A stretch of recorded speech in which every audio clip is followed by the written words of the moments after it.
бо рушд кардани интернет ва имкониятҳои бо он пул кор кардан дар ин самт лоиҳаҳои зиёде амалӣ карда мешаванд. Корро дар хона мекунед ва барои шумо бар ивази кори кардаатон маблағ медиҳанд.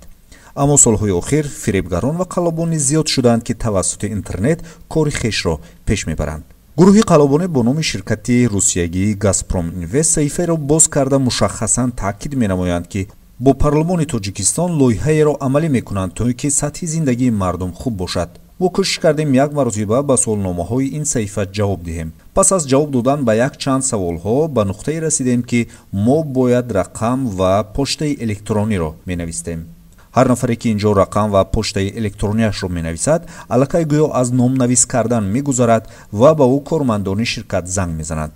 кори онҳо боваркунонидан аст ки мо як миқдор пул гузорем. ин пул гӯё маблағгузорӣ барои оғози тиҷорат аст, аммо ин танҳо фиреб асту бас.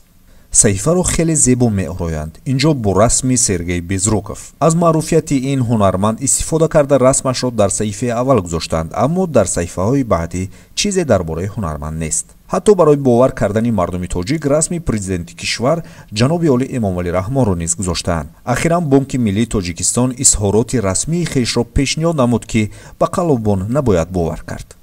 این نوارهای ویدیویی اساس واقعی نداشته با مقصد به دست آوردن فایده مفت راه اندازی شدند و شهروندانی را که به آن باور میکنند با گذراندن مبلغ به کارت‌های بانکی شخصان ناشناس راهنمایی می‌نمایند. با گازپروم اینوست مانند صحیفه‌های خیلی زیادی هستند که برای گمراه کردن مردم کار پیش میبرند. برای مثال کوانتوم سیستم.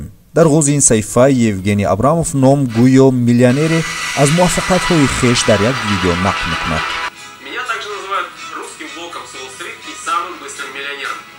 Почему же меня так называют?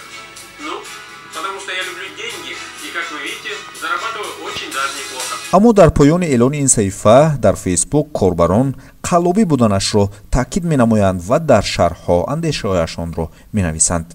فوند امین اگالاروف را گویا نیز تأسیس دادند. با همراه کردن پرچم تاجیکستان این لایحه به کشور ما تعلق داشتنش را تاکید می‌نمایند.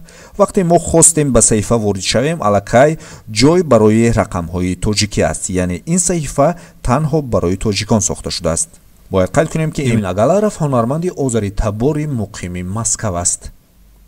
باز با نام شرکت آمازون و نشر عکسی مؤسسی آن جف بیزوس قلبان مردم را به خود جلب می‌نمایند. ما حرکتی وارد شدن کردیم، اما کامپیوتر و آنتی ویروسی آن صحیفه را خفناک و ضرررسان گفت و به صحیفه اساسی آن وارد نگردید.